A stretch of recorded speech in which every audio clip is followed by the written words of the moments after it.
So number 9, I think. Yeah, with just number 9 is Insurrection for me. Okay, yeah. So we already talked about Fair that. enough. There's nothing. Yeah, it's above Nemesis, Motion Pick, and Generations. Yeah, so we're pretty much still in the shitty part of the list. Oh yeah, which is like half of it. Yeah. Eventually, we'll half, get to the good, but yeah, we're still because like we said, the Trek movies they're very hit or miss, very hit. Yeah, or miss. well, I mean, every movie we talked about so far is like meh to awful. Yeah, it's like awful to meh. I'm kind of slowly coming out of meh right now. Yeah. I'll say my number 8 is Generations. I put it above 09 just because as a Star Trek fan, I'd rather watch it because it has the characters I like in it. Where it's like, it kind of has more of a Star Trek feel to it, which I prefer over action schlock. Like, to me, bad Star Trek is more entertaining than something that's not Star Trek that's just kind of a stupid action movie. Like, I'd rather watch a bad Trek movie than basically Transformers done a little bit better, basically.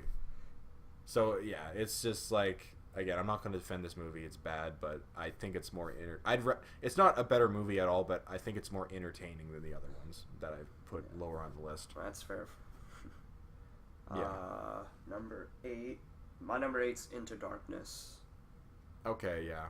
Yeah. See, like, even though like our placement's different, like I think like I totally get like your list. Like I understand like why everything's where it is. So like I feel like there's not too much disagreement. No. It's just like it's basically like we hate these movies to different degrees almost. Yeah. Except Nemesis is the only one that I'll actually kind of make a case for and say like I actually thought this movie was pretty good. But yeah, for the most part, all of these ones are just bad, and we just kind of have differing opinions on why they're bad. Yeah. Yeah, so I guess my number 7 then is The Voyage Home, which I know a lot of people really, really love this movie and put it like at number 1. And yeah, it's a good movie. It's good. It's not very good though. Like it's good. Yeah. Like that's about as far. I agree with that actually. Like a lot of people love this movie and put it super high. I think it is entertaining, but. Yeah. I almost think it's one of those products of the time things where it's if definitely people saw it, I think it came out 84. If people saw it that year, I think they adore it.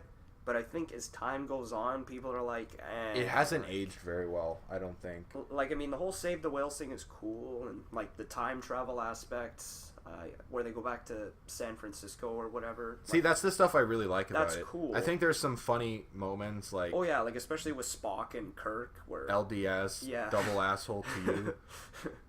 Like, yeah, there is a lot of funny moments. Yeah, even the social commentary Save the Whales. Yeah, but to me that was very obvious. Like that was kind of played for laughs. It like was. I don't even take that seriously as social commentary.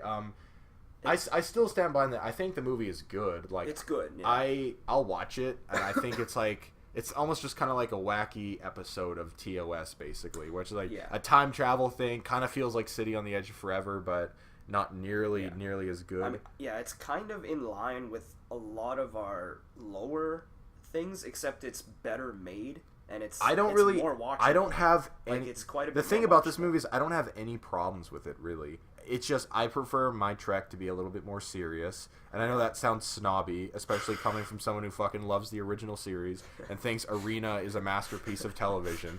But yeah, I do like when it's taken itself a little bit more seriously and not being so winky, basically, because this movie's very much like just a comedy. Like it's basically like Ghostbusters, where it's just like it's a Star Trek comedy movie, and it's a good one. It's funny, like there is funny moments, but it's just not a movie that really left much of an impact on me, where a lot of the TOS movies I feel like emotionally attached to it. It's like like they're emotionally powerful movies that have like really cool things in them. Well, this was just like a wacky kind of comedy movie with fucking whales and shit. And it's perfectly fine. It's entertaining.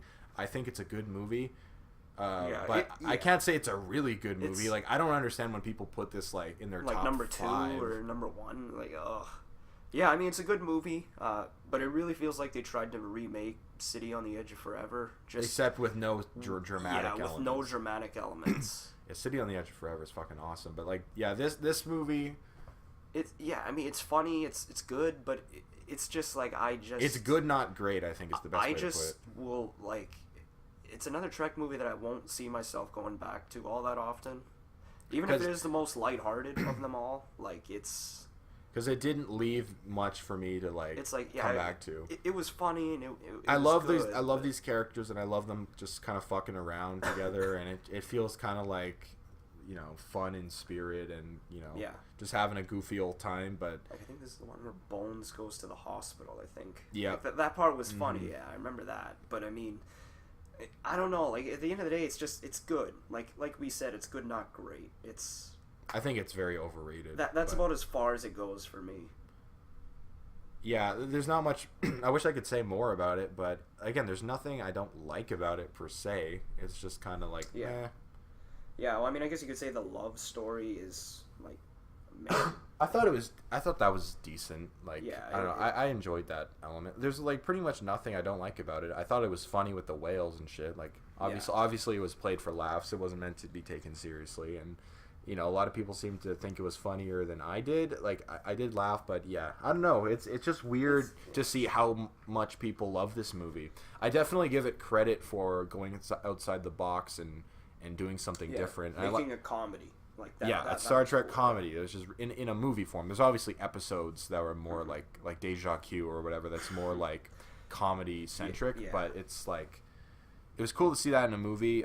I don't really come back to this movie often. No. If it's on TV, I'll gladly watch it. It's like it's okay. There's some funny moments. There's some cool scenes. Well, I have the Blu-ray, so I mean I should be watching it because I think the only time I saw it was on TV. I haven't checked out the Blu-ray yet. I mean, I should because I mean it's fun. Like it's a good movie, but I don't know. Like it's just I just don't.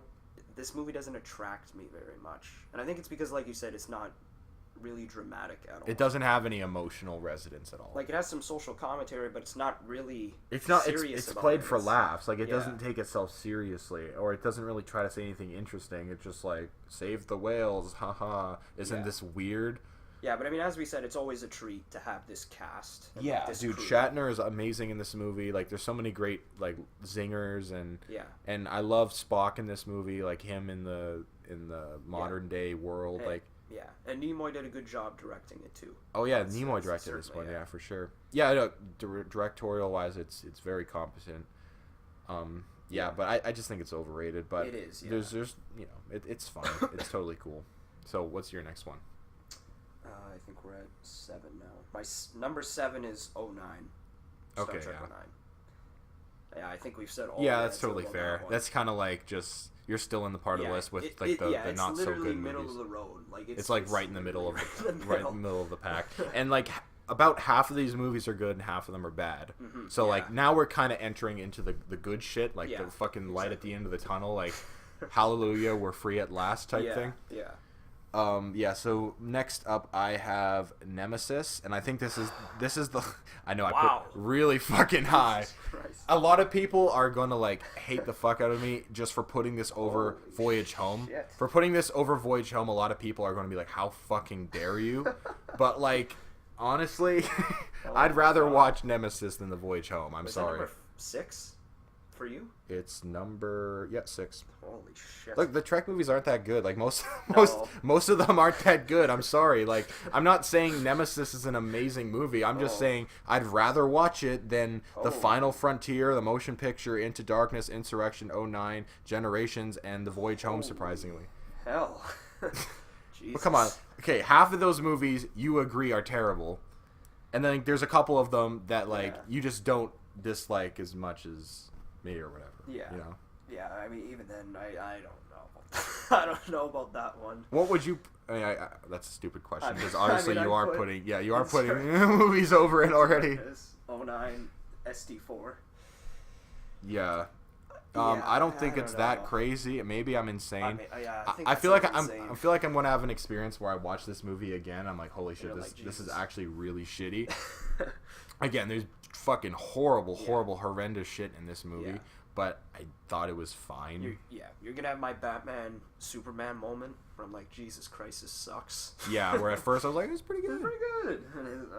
No, I'll watch it again. I'll let you guys. Good enough for number 6, apparently. I'll let you guys know if if it changes my mind. But like honestly, most of these movies aren't that good, so Yeah. I don't even think it's like a crazy thing. Number 6, like there isn't much competition. Yeah. Well, I mean, I could see why you'd put it over like 5 of these, but I mean, there's about 3 there. I'm like, Like which ones?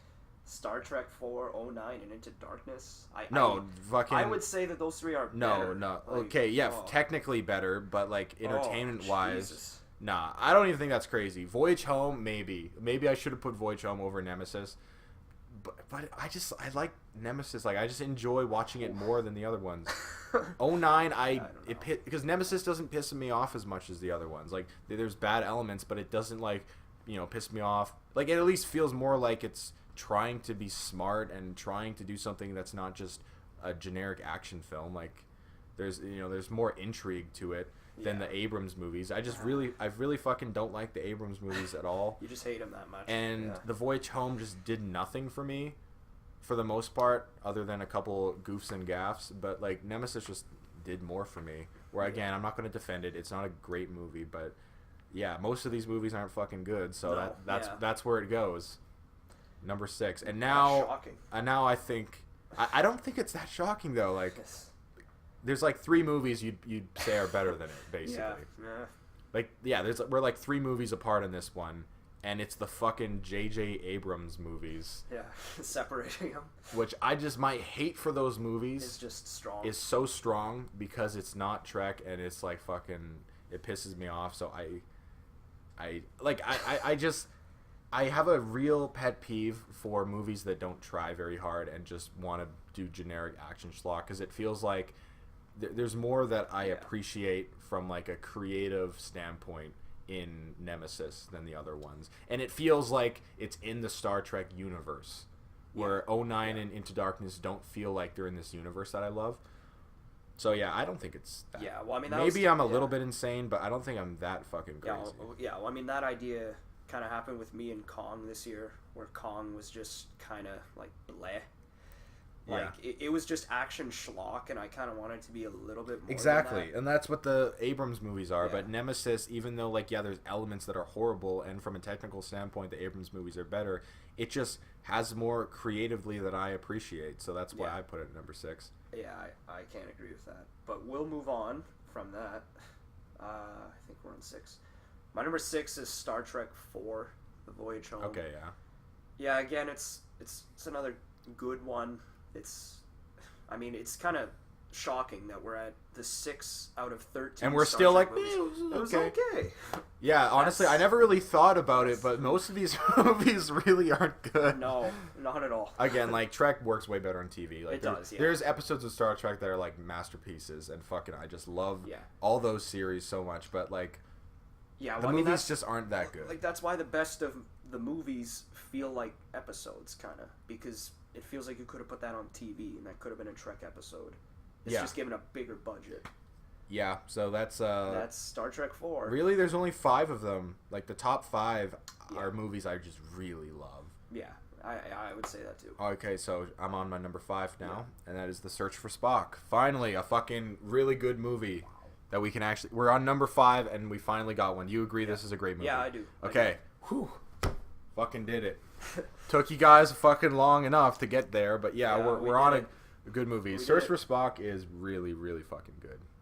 It is, yeah. I love how it carries up right from Wrath of Khan. Like, you kind of, especially if you double feature those 2 movies, I think it works a lot better. Yeah, like what I did. Yeah, that's what I did.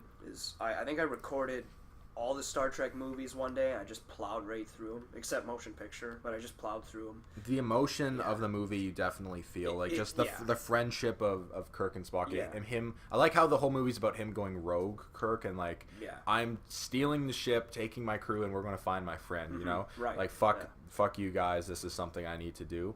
And so I love that emotion, has this emotional drive where it's not like, oh my god, like there's a big guy, there's like a time traveler who's going to explode everything and blow up planets. It's like a very small story. Like, no, if there's a chance that Spock could still be alive or that we could bring him back, I'm willing to sacrifice my career and reputation to do that, which I think makes me love James Kirk even more as a character. Yeah. Like, what have I done? Yeah. Did what you had to. Oh, I love that fucking line so much. Makes me cry. Yeah, but I fucking the villain's awesome. Chris Lloyd as a Klingon is actually really good. I know, it's like such a perfect match. Yeah. I mean, obviously, the fact that Leonard Nimoy directed this. He did a great job for the most part. Yeah, I mean, it's kind of crazy that Spock isn't really in this movie at all. Because he's behind the camera most of the Yeah, time. because he's behind the camera, but you don't really care. Because You feel his presence. You feel his You do, presence of for Spock. sure. Yeah, Yeah. it kind of reminds me of The Force Awakens, where like the entire movie is about finding someone who Yeah. doesn't show up until the end. Exactly. Yeah, But yeah, I mean, this movie is really good. Like it's very really entertaining good. too. I love the get out of there. Yeah. Like that scene is awesome. Yeah. The ending is classic TOS brawl, where it's fucking cheesy as hell, but Yeah, I I feel know. like it's intentional. Kirk versus It's like a Lloyd, yeah. throwback to the TOS, you know, where he's punching him and when he's like kicking him off the ledge, Yeah, like that's awesome. That's yeah, it's awesome, I don't know, it's just really, really fucking good. yeah. I mean, I just really like, how this movie really is like a direct. It's almost like Wrath of Khan was part 1, and this is part 2. Search for Spock is part 2 of a 2-part kind of episode, and Yeah. it's better if you watch Wrath of Khan and then immediately after watch Search for Spock. But it still works. It still works. Yeah. And it kind of retains a lot of those ideas, like about Yeah, rebirth of the and about Genesis device. exactly, yeah. And Which I think is a great science fiction concept. It is. The Genesis. the rebirth, and like even Khan is still, You feel the You still feel his aftermath. presence, You feel yeah. the aftermath of the con. even if he doesn't show up once, you still feel his presence. Which, yeah, I mean, like there's not much more to be said about this one. It's just really good. It's kind of criminal how underrated this one is. Like Yeah. we put it this high. Like there's not a lot of people that would put it that high.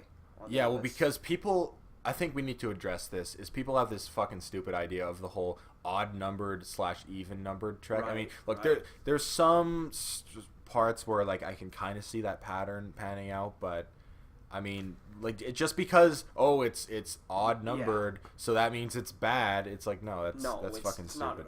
at all. No. In the original series movies, this is probably the one that breaks that pattern of, like, just... Yeah. Probably the only one. But then once you get to the TNG movies, the pattern doesn't really hold up at all. Actually, it kind of does. 'Cause, Yeah, I mean, whatever. It does hold I up. can kind of see why people say that, but there are a few. Yeah. For example, everyone hates Nemesis because I'm fucking insane for some reason. I'm a complete loser and I liked it.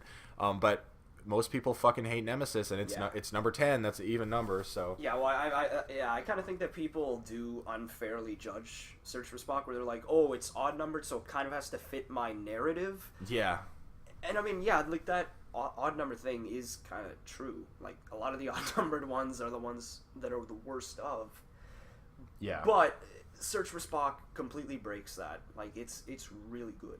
It's really good, Yeah. and it's brisk. It's fast paced. It's very easy to watch. It has ideas. The emotion, it has the great characters. you Klingon bastard. You killed Yeah. my son. Yeah, I mean, David, Very emotional. I think yeah. his name is David. I think. don't remember. I never really liked that character. But I don't either. I But don't really like, care. as far as the context of the emotion of the movie, of Kirk lost his son, so you feel the emotion. I mean, of it. even I think Savick is in this movie too. Yeah. I think she's the one that goes with David on that planet Yep. to try to Sarek's find in it. Spock. Sarek's in it, which is cool. Yeah, with like a little kid baby Spock. Baby and they're, Spock, and they're yeah. running around with him, and he's a mute. And Yeah. yeah, I just really like that idea. It's like, good. It's probably the most sci-fi movie, like especially by the end, where they're literally transplanting his consciousness into another Yeah, body or whatever. I'd agree with that. It's probably actually. the most sci-fi.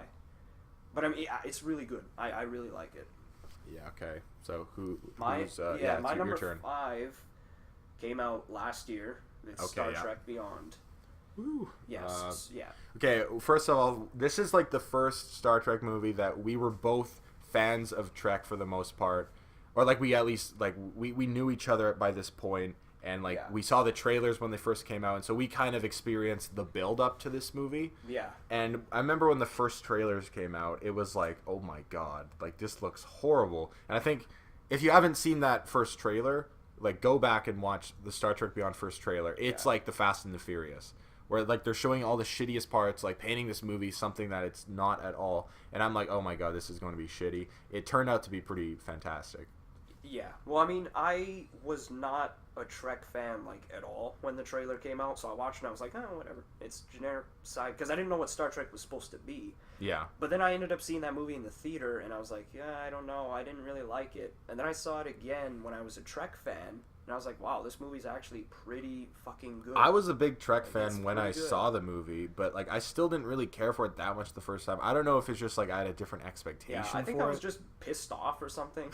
like, I don't know. I was just pessimistic. But yeah, the movie's pretty great. Like But then, yeah, I I bought went, it. I saw it Yeah. twice in theaters, and the second time I loved it, and I was like, oh my god, Yeah. this is like classic Trek. Yeah. Mostly because this is the first time the reboot movies got Trek as a whole. And it's 'Cause- bizarre because Justin Lin, who came from Fast and Furious, did this. Yeah, it movie. turns out he's a fucking good director. Wow.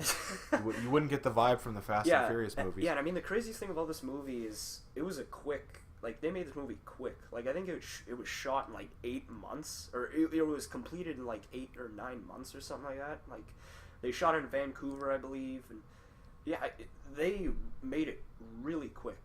I think for the 50th anniversary, probably. Or is that Yeah, this year? yeah, it was the 50th anniversary. So I think that's why I tried to fast track a movie, and it actually really worked.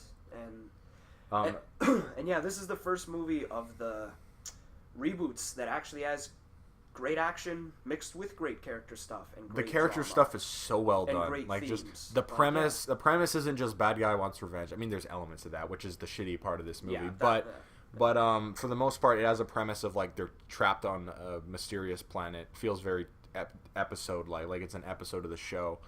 I loved how like there's pairings where you get to see Bones and Spock where they were so great together. Like They were, yeah. those were my favorite parts of the movies, like Bones and Spock going at it together, Yeah. and like Scotty and the new character Scotty, forget her name, yeah. Jayla, and Chekhov and Kirk. I think the reason this one worked in comparison to the first two is like the stuff I liked for the first two was the character stuff and how I think they got the cast right in those characters. But with this one, it actually felt like those elements were emphasized and that it was just as important as the action. Where like it was an action movie that actually had heart to it and actually had thought and like. You know, they're trying to tell Yeah. a story and have like emotions and characters and stuff. With the first two, that wasn't even. It didn't even factor into their minds really. Yeah. Well, I mean, the bizarre thing about this one is we're in the third of these new reboots, and they finally boldly go where no man has gone before. Like they finally Yeah, it's get the finally fuck off Earth. trekking. You know. Yeah, they finally get off Earth. I don't know why it took them so long to third fucking movie do in. that.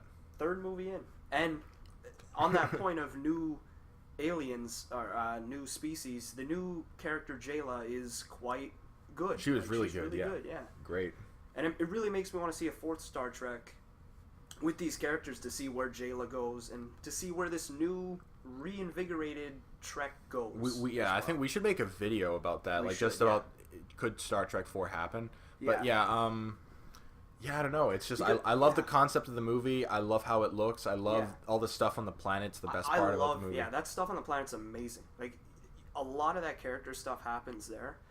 And obviously you also got that jailbreak scene, which is really cool. You got Amazing, the yeah. Enterprise destruction. Oh, that was fucking for like the awesome, yeah. 50th time in Enterprise. Every time they destruction. do it, it works though. I mean, It maybe- works, yeah. I did you like the scene in Generations where it crashed?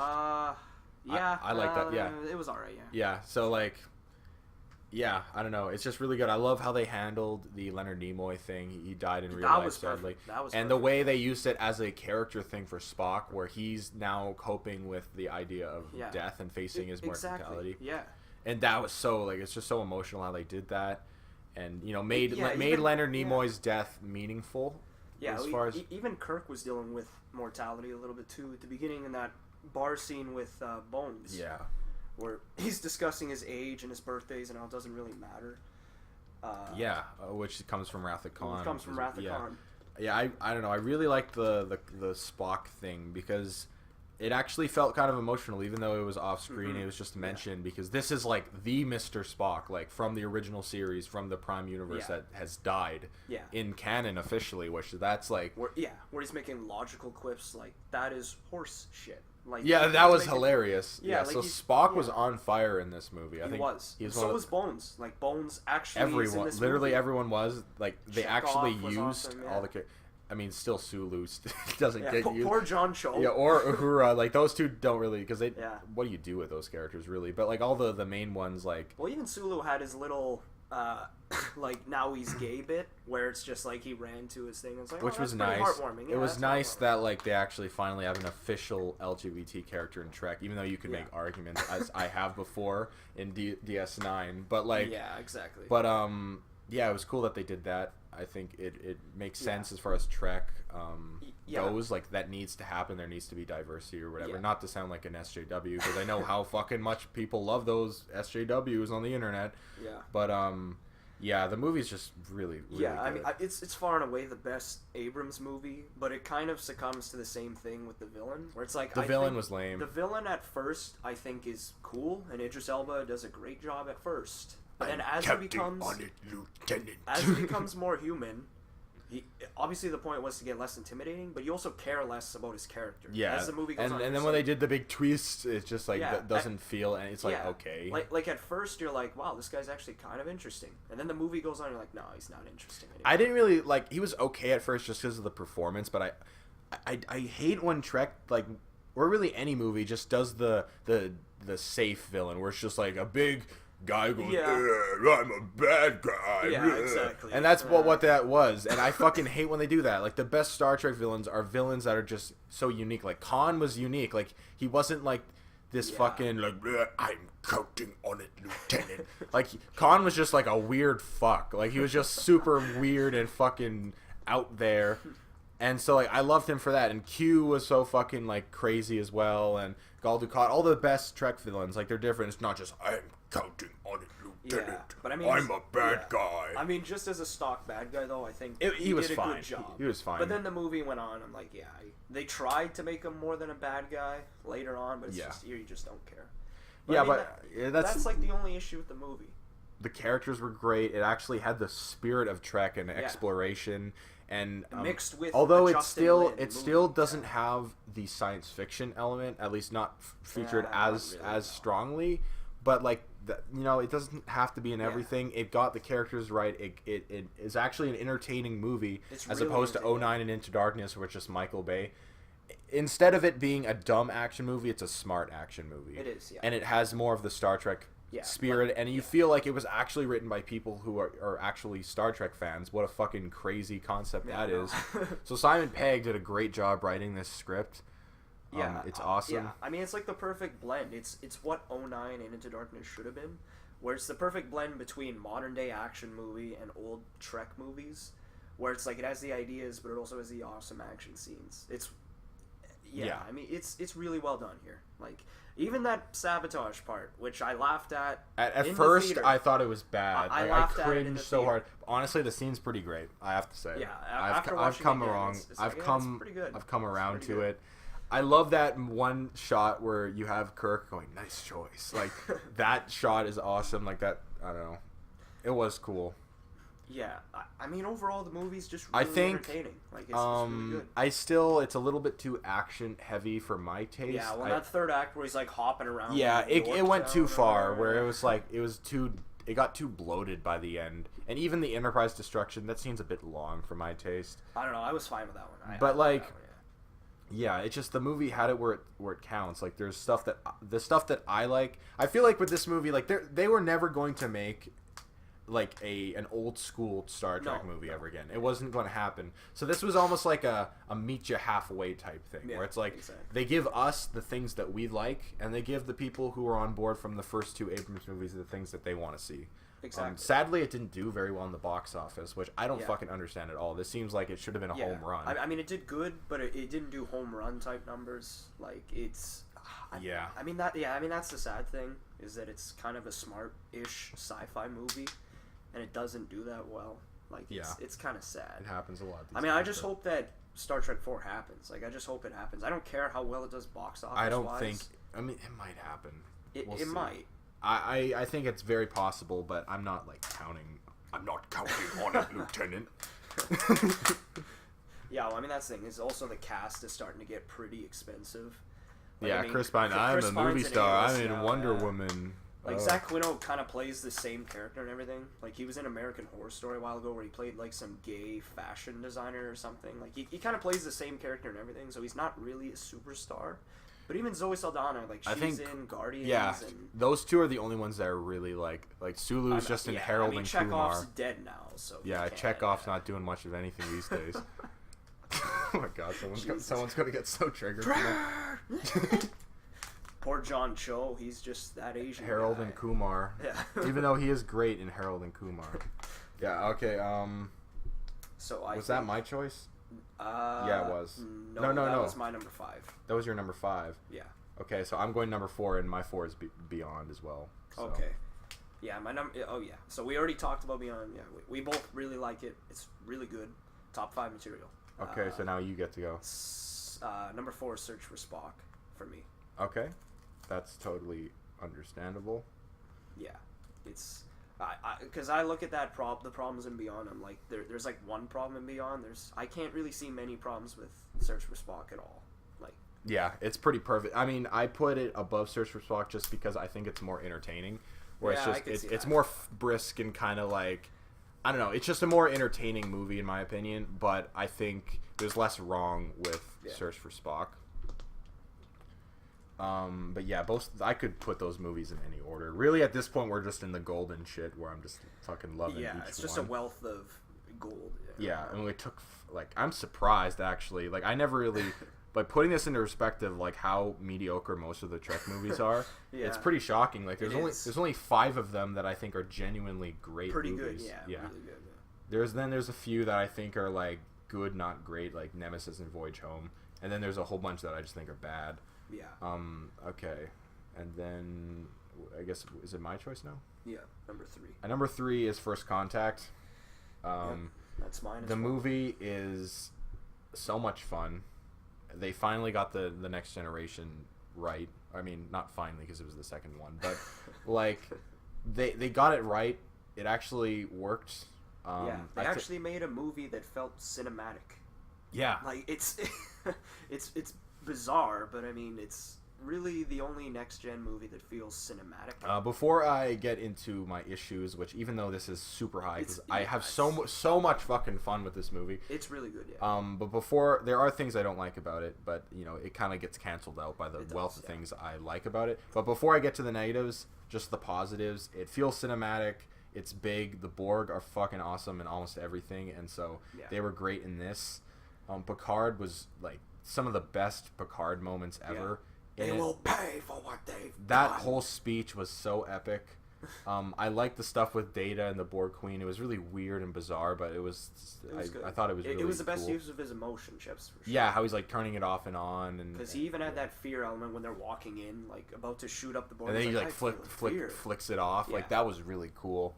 I liked the whole stuff with like the Riker and the First Contact thing and finding that with, guy. With James Cromwell, who plays Zephram.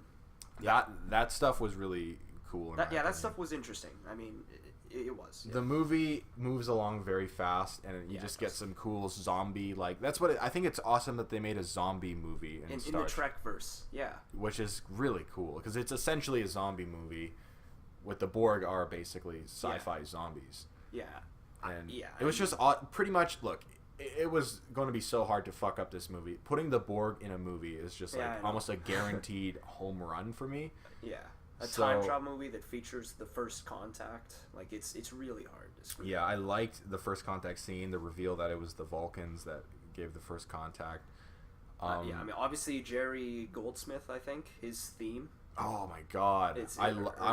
I've said this before. When I get married, I want this to be like what I walk down the aisles to. Like when I walk up to the fucking get married, I want it. Like it's such a fucking beautiful piece of music. Yeah, so I don't know.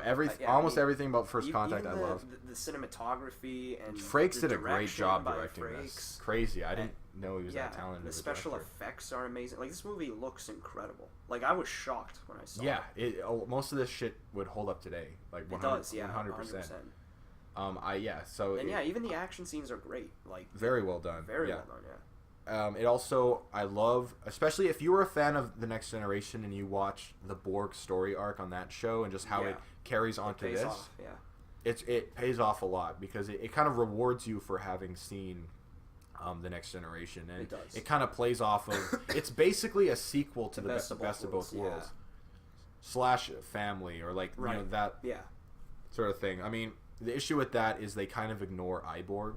They do. Because, like, they treaded a lot of the territory with Picard that they did in Iborg in this movie, and they kind of pretend like this is the first time they've encountered Borg since the Best of Both Worlds, which isn't accurate. They encountered the Borg twice after that. Yeah. So it was like... Yeah, I mean that part didn't make but sense. again, in the context of the movie, it works. Like, I guess we'll have to go to the issues now, because the movie's great. I love how it's ensemble. All the cast does something in the movie. And it's funny, it's entertaining, it's like moving. It's a fucking awesome movie. Yeah, it's awesome. It's just kick-ass. It's badass, this movie. The problem is, and this is a pretty big problem, is that the plot doesn't make sense. Which you would think that kind of would torpedo the movie, but like the whole Borg time travel thing doesn't make any sense to me. So like let's just think this out. What's the Borg's plan?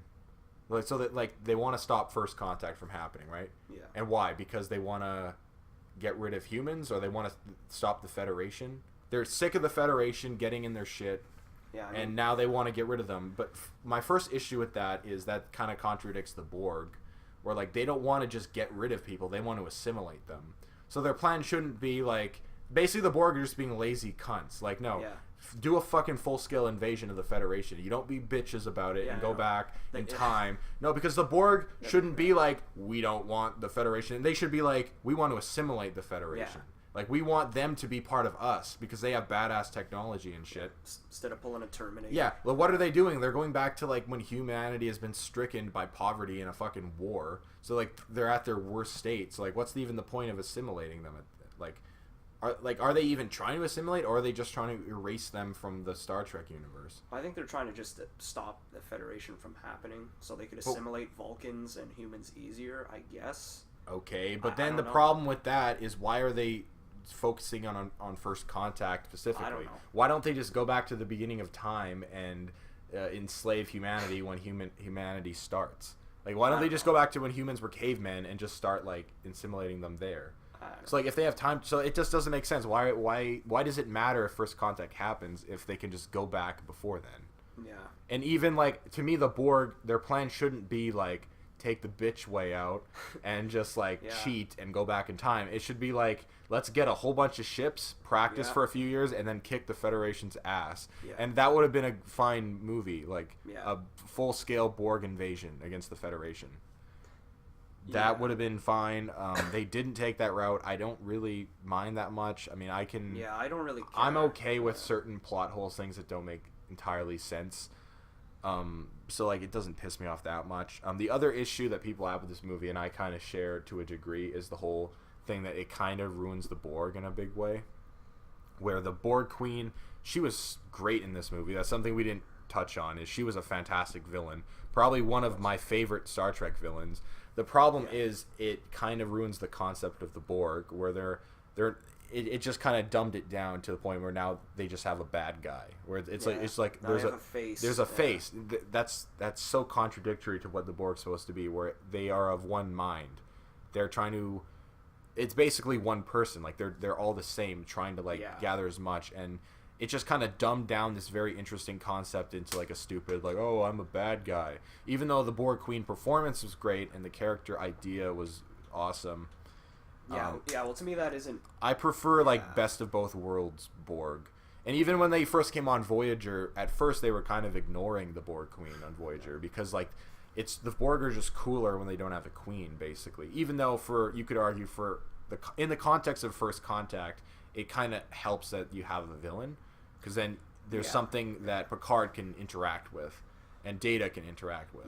Well, I mean, to me, it's not that big of an issue. It's just something where it's like she's so good in that role that I don't care. That's how I feel as well, even though it kind of fucked up. Yeah, it does mess with continuity a little bit, but I wouldn't say it don't messes care. with continuity. It messes with the concept of the Borg, where it just makes them not as cool. Well, I mean, it does mess with continuity because They were supposed to there's be. that flashback scene or whatever where she's like, "I was there the whole time." Whereas, He was like, Locutus or and whatever. she wasn't in Best she of Both wasn't Worlds. there. She wasn't even like referenced in Best of Both Worlds. But if you watch like Scorpion from Voyager, at first they were basically pretending like First Contact didn't happen, the movie, Yeah. and they were just like, "What do you mean First Contact? What? Who's the Borg Queen? Like this is just like Best of Both Worlds."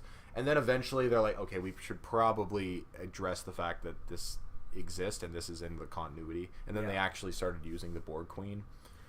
Yeah, I think I have like one problem with this movie, and it's only kind of Picard because he's kind of unhinged at points during this movie. He's a bit of a dick. He is unhinged. Like there's that part where Worf tells him something is stupid. He's like, "Fuck and you, he's Worf." like, "Fuck you, Worf. You're a man of no honor or no pride." Yeah, or he's a whatever." little bit of a dick, but I also understand that he's like Yeah. facing a traumatic. do, He's right, facing yeah. a traumatic experience. Like I understand why he's over angry or why he's over excited. I mean, I understand, and I mean that's really my only problem with the movie, though.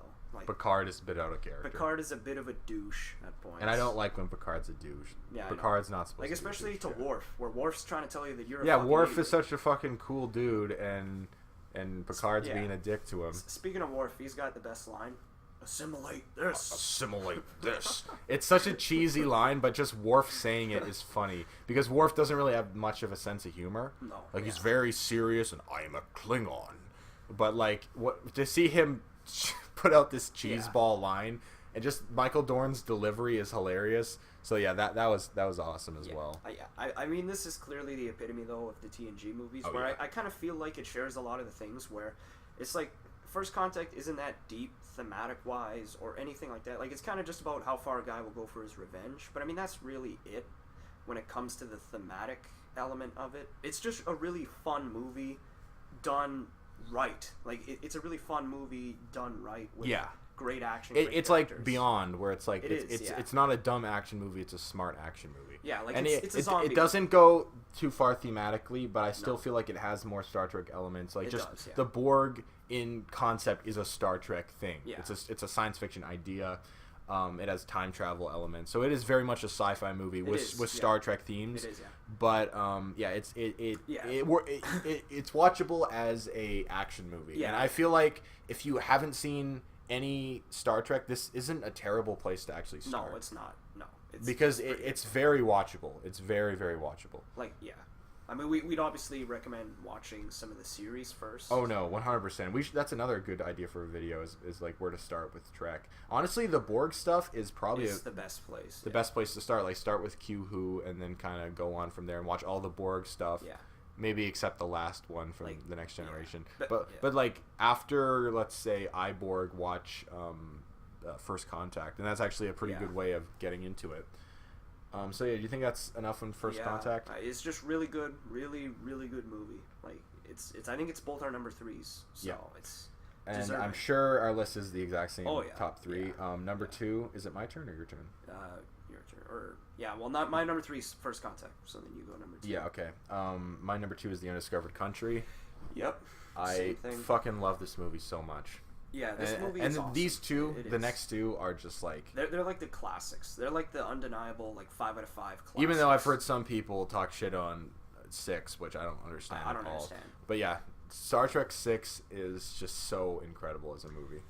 Yeah, I mean it's really something for sure. Like it's What I like about it is tonally it goes for different styles it does of film. like it's a prison break movie. It's a courtroom drama. It's a sci-fi movie. It's an action movie. It's a political mystery. political it's a thriller. political Yeah, thriller. it's an allegory. Like allegory. Like it's all those things. it's also an Drama, emotional character yeah. story. Yeah, this movie is just it's very emotional. Obviously, as a send off Yeah. for the original series crew. Yeah. The ending is one of the most emotional scenes It is, I've yeah. ever seen. Like it just like when they get called to like have to bring back the ship that day, and Spock says, "If I were human, my response would be go to hell." And then like just that moment where Kirk turns around, dun dun And they just dun leave, dun, yeah. dun dun dun dun, second star to the right, and straight on till morning. It's like, oh my god. And, I just start crying and shit. And then like when they fly off into the sunset and dun dun dun dun dun dun And dun. then I think it's the credits with their signatures. Oh my god, that was such a nice personal little thing, like just with the signatures flying up, like they're signing off even though they came back, unfortunately. Yeah, but 3 of them, yeah. just as a movie, like I love the fucking how the Klingons, like this is like some of the best Klingon shit in Star Trek, in my opinion. It like, is. Like I the mean, Klingons Chang- are kicking Chang, ass in this movie. Yeah, General Chang is a great villain. I think it's Christopher Plummer. Yeah, that's him. He did really, really good work as Yeah. Chang. And, I mean, I just really like how they parallel the two, Chang and Kirk. They're both kind of bitter with each other's I love how and, Kirk's kind of dealing with like his sort of prejudices from Both what of them are, yeah. from what happened in 3. And Like, they both, like, to an extent, like, Kirk and Chang both think the same way, where they think war is better than being friends. Yeah. Chang takes that to a further extent, and eventually Kirk realizes, no, peace is where we should go. I love how it's a mystery, like the mystery It is, yeah. political element of it. I love that one of my favorite scenes is the Klingon courtroom. It's so intense. Like Michael Dorn. oh yeah, that was awesome to see him. The first time I saw that, I'm like, is that fucking Worf? Oh my god. But yeah, that was cool to see him. But just like the scene where like they're like on the thing and everyone's around them, they're all chanting Kirk, Kirk, and he's like rising up. Like that was such a fucking like gives you chills type thing. Yeah. Just Klingons being Klingons. I love that they use this movie to actually tell us something important about Star Trek canon. Exactly. Where it actually ties into the Next Generation, because in the original series and in the movies, for the most part, like before the Next Generation, the Klingons were just a strict enemy, where they were just villains. And then when you get to the Next Generation, there's actually Klingon They crew actually members. build lore. Like, they actually build lore with those characters. in the Yeah, Next and so like Generation. all of a sudden, Worf was like a bridge crew, and people were like, "Oh my, like what, Yeah, like, what shit, happened?" there's the So House of Gauron. and all this that is shit, this yeah. is the story about how the Federation and the Klingons signed a treaty and like became an alliance. Yeah, exactly. Which is really cool that it's such a big monumental thing in Star Trek canon, and that they use that to be the final mission of the original series crew. And I think that was really cool how they did that. I love all the scenes on the prison camp. I thought that was with cool. Bones. Kirk's picking fights. The scene where he fights himself is it's awesome. really cheesy, but it's like in that TOS throwback way. Yeah, that's awesome. Where it feels almost like The Enemy Within, like the TOS episode where Kirk is cloned. So yeah, that was really cool. My only, like, it's such a small issue, but my only issue with this movie is it kind of treats like the mystery is actually like, ooh, wonder who it is. Yeah. Even though it's so obvious, like, obvious, oh, yeah. the tag along character ends up being like the character who was just. It's not like a twist. If the twist was it was Sulu the whole time, he was a double agent for the Klingon Empire, then it'd be like, holy shit.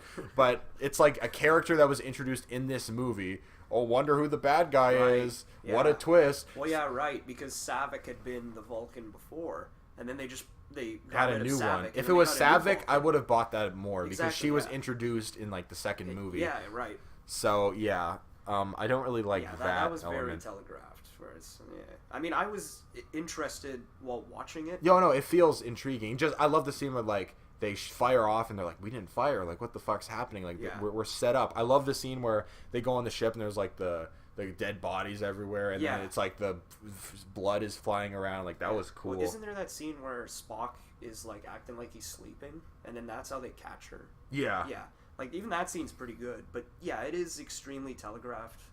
Like if it was Savick, it would be so much better. The twist would have been stronger. Yeah. Was she even in that movie? I don't think. Didn't so. they write her off I her have no character? idea. I don't remember. I can't remember. I don't. She wasn't all that interesting to begin with, No. but like it just would have been better Would've been because better, she yeah. was introduced before. Yeah, but that doesn't even really matter for me. Like what's so good about this movie is just it totally outweighs Yeah, I everything. mean- It has some intensity. I love the ending scene. Like it's all kind of boiling up. Yeah. You Well, know, yeah, I mean, the- just the wealth of genres this movie fits into is really impressive, and it's really And also, I good. thought it was really cool how they chose to do social commentary of like what was directly happening at the time with the whole end of the Cold the War. Russians Yeah. and the Americans. Yeah. That was really, really cool. That's probably the most Star Trek thing in any of the movies, whereas Trek has always been about that. It's like commenting on the present using the future as an allegory. Yeah. And the Klingons were always kind of a metaphor for Russia anyway, so it kind of like completes the metaphor Yeah. in a Yeah. big Well, I think way. that's the most interesting thing about the Klingons. Just talk about them a little bit is the fact that they could be the Japanese samurais, they could be the Vikings, and they could be the Russians all at once. Yeah, it's like they're a metaphor for just like any for just warfare and honor, and it's just they're the best species. They in are Trek they for are. sure. Yeah. Yeah. So I don't know. Star Trek 6, like the ending. Like I said, I can't emphasize how much I love. That ending and just how kind of perfect a send off it was for that crew. Yeah, it's probably the second best. That shot where like you see them all like where they're just kind of like it's almost like they're posing for a picture and the camera kind of zooms out. Like that was just really really cool. Well, isn't that picture from Beyond from their undiscovered country? Oh, I think the picture from Beyond is probably from Undiscovered Country. Okay, right. Yeah, so I just love. I mean, it's love that. It's awesome. This movie's really really good. Yeah, it's not as good as number 1, which is obviously Nemesis. Oops, sorry. Yeah. No. Your love for it. Yeah, has gone this far. Number 1 is Generations. It's Tom Hardy. Fuck you. I liked it. But Tom Hardy was good. Shinzon, man, is the fucking best villain. The Vulcan orphan. Best villain in the game. Romulan orphan. Yeah, no. Wrath of Khan. Captain on the bridge. Yeah, that death scene though. Yeah, no. It's obviously Wrath of Khan. Yeah, we almost don't have to say anything, but like since we got this far, we might as well give the movie a bit of a blowjob. Yeah. I don't want to talk about it that much because like everyone knows that this movie's fucking it's awesome. Amazing, short answer why it's awesome. Ricardo Montalban. Yeah. Is a fucking beast in this movie. Yeah, it's one of the best villains of all time in any movie. Yeah, and the fact that they brought him back from Space Seed was brilliant. The coolest thing. What I think is interesting about that is like that was at a time where like people didn't really have access to the original series. Right. Like if you caught it on TV, you maybe caught it on TV, maybe. Yeah. It wasn't available anywhere else. And so like it's interesting that they still did that, and they it's a direct sequel to the original series, which is really really cool. Yeah, especially since the motion picture kind of ignored the original series. Yeah. Wrath of Khan was cool that like no, that happened. Like this is still. No, I mean it's really interesting because you could tell there was like big time fans writing this script with Khan. Where it's like even in the original series, Khan is one of the most interesting elements of the original series. Well, that one episode he's in. Yeah, for the one episode. He's in one episode and he kind of steals the whole series. Yeah, exactly. He left a massive impression. And then he comes in Wrath of Khan, he does even better somehow. And him and Kirk don't even share a scene. And you still feel like they had enough time. I love this movie. Really reminds me not just of Spacey, but of Balance of Terror. Yeah. Just because Balance of Terror is obviously one of the best Star Trek episodes. It's basically those episodes combined. Yeah, it's Balance of Terror meets Space Seed, where it's like it's this submarine kind of battle of wits and going back and forth and trying to outsmart each other. I just really love that, and I love the scenes where it's like they're behind the scenes, kind of trying to think of something to stop Khan, and like they're like cheating right in front of him, which is really cool. Yeah, and I mean the best thing about Khan is the fact that you hear this with a lot of great villains. You understand where he's coming from, and you kind of sympathize with him because Kirk did like yes, he tried to take over the ship, but Kirk did send him to this life of misery. Yeah, because I mean in Khan's speech before Kirk yells Khan, in that speech, that's exactly what he did to him. Buried alive. Exactly, he just left him there. Yeah, Fuck you. The way he delivers it. What I love about this movie so much is Khan gets more and more crazy and insane as it goes on. And by the end, he's like just this fucked up. Like his face is fucked up, and he's just on the floor, like saying God knows what. It's just he just devolves into this insane, like crazy fuck. Yeah, and like his first mate that looks like Cillian Murphy. His first mate guy is the whole movie. He's just hanging on like, God, you're fucking insane, guy. Like you gotta step back here. Your revenge trip is going way too far. And then the whole time he's like, fuck you. I'm gonna kill this guy. Yeah, because he has the Genesis or whatever, and he's still like, fuck this Kirk guy, like, which I like that. Where like the Genesis, obviously we've talked about it. It's a great concept, and that's obviously the core of his plan. He wants the Genesis, but really it's also a revenge story, and it's not like a cheap revenge story like fucking 09 or whatever. It feels like it's legit because they set it up in Space Seed. So if you haven't seen Wrath of Khan and you don't watch much, I mean, if you've watching this video, obviously you've fucking seen the shit, but like for someone who hasn't seen any Trek and wants to watch this movie, watch Space Seed. That's exactly what I did. I 100%. watched Space Seed, and then I watched Wrath of Khan. Which makes it so much was- better. yeah. So much better. I watched Wrath of Khan before I saw Space Seed, but like, yeah, Space Seed is pretty essential watching if you're going to watch Wrath of Khan. Wrath of Khan even stands alone on its own. Even if you've never seen any Star Trek, Yeah. this is still a good movie. It's just a good movie. Like it's It just is, yeah. it's just a very Like, fucking it's good movie. brilliant, yeah. I love how it the stakes feel high. It has this kind of cartoony villain, but it also feels like it's personal for Kirk, and he's dealing with getting older, and you know the whole. I love the idea with Kirk that he's never had to face death. He's never faced. Yeah. Because he cheated on the chastity. Kobayashi, yeah. He cheated on that. He's never had to face death, and now he loses Spock, and shit goes bad. And it's kind of this like very poignant, like personal lesson for him. Yeah. And Of he, like, yeah. don't take shit for granted. Like, And it, yeah, and his you're speech, not invincible. Yeah, Exactly. Yeah, I mean that scene with Bones at the beginning where he's like, "Oh, you're getting old. Yeah. You're a bit of an old cunt. And then yeah, by the end where he delivers that speech, like it's completely heartfelt. That's it was the the- most human. oh. Like Human. Yeah, the way he says Oh, human. shit. Shatner like gets obviously shit because on the original series he's like hilarious for how Yeah. over the top his acting is, but he can give but a fucking yeah, great in performance. these And movies, he's pretty the good. movies he gives a solid, like there's even parts in the original series where he gives decent dramatic He does, performances. Like he's a bit of a meme, but like is. in like the but in this movie, especially that scene at Spock's funeral, like his Yeah. acting was so on point, and he just delivered. You feel the emotion where like he's trying to kind of stay Captain Kirk and be strong Yeah. for everyone, but he just can't Yeah. get together, you know. Yeah. Well, I mean, you can't really finish talking about this movie without talking about Spock's death. Which was And one of just the how- best death scenes. Just ever, how yeah. unprecedented it was, because that's what I remember is I remember hearing like people at the time, they heard that he was gonna die and they were rioting, and then he dies in like the first 5 minutes in that fake test or whatever, and then people are like, oh, okay. Yeah, and then he actually dies. They threw at it the end. off. Yeah, they threw people off. And then like it's unprecedented. He just dies at the end. I mean, he comes back obviously, but Yeah. it was shocking. Like it's really You know, shocking. because in the context of this movie, he does die. Like he does, yeah. it's not like they brought him back in this movie. So you can end this movie, and in the context of the film, Spock died, and they did Exactly. it so well. I love how it was sacrificial, and it kind of completed the Yeah. story, the character arc of Spock. Yeah, kind the of ended ending's here. just a fucking downer. Where it's just like Kirk delivers his But speech, there's and kind it's of just- but there's there like is a hope. there's There is hope hope at there's the hope end, in it yeah. too. Where There Kirk is. kind of like the last line that I get chills when I hear it is, "I feel young." Like Yeah. that. Ugh. They just fucking home run this movie. Yeah. Nick Meyer is just brilliant. Yeah, Like, and he's working on Discovery, which and he is really is, which I cool. hope is good. Yeah, which we hope it's good. Fingers crossed for that one. I don't know. Maybe if they bring back Shinzon, I might be into it. Yeah. Shit. son.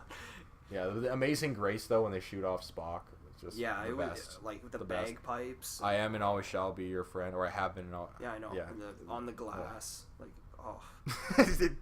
Yeah, just giving this I mean, movie yeah, a I know this good turned old fashioned into a blowjob. good BJ, but I mean, It kind of needs to it be. needs it. It like, deserves it. It's yeah. easily one of the best sci-fi movies ever. Like it's Yeah. it's easily top 5. It's brilliantly made, and like there isn't a Fucking single con. dull movie or moment in this movie.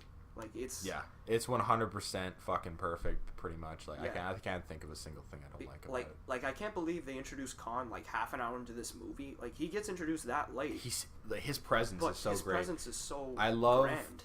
loved how they used Chekhov in this movie and how it like fucked up what Khan was doing to them and the whole mind control thing. Like that was That cool scene and was weird. awesome. Yeah, Yeah. that scene was awesome. They put the bug in him. It's actually creepy. Like, it's actually Yeah, kind of it's scary. It's disturbing. What yeah. the hell? And I mean, going about earlier with Nemesis, where you're talking about tone, this movie is also dark, but it knows how to balance tones. The dark and light. Whereas Nemesis doesn't really know how Yeah, to balance Nemesis tones. went a bit far when they literally had a fucking rape scene in Nemesis, which is something I never thought I would see in a Star Trek movie, like mind Yeah. rape. Yeah, but yeah, But out of all the movies, this one is the one that balances tone the best. Because there's Yeah. quite a lot of dark. it's very dark and But there's a the lot of ending is very sad, but it humorous, yeah. feels like it's there's also hope in it. hopeful and and humorous parts. Yeah. The ending when Leonard Nimoy delivers the Space the Final Frontier speech, like that was amazing as well. It was.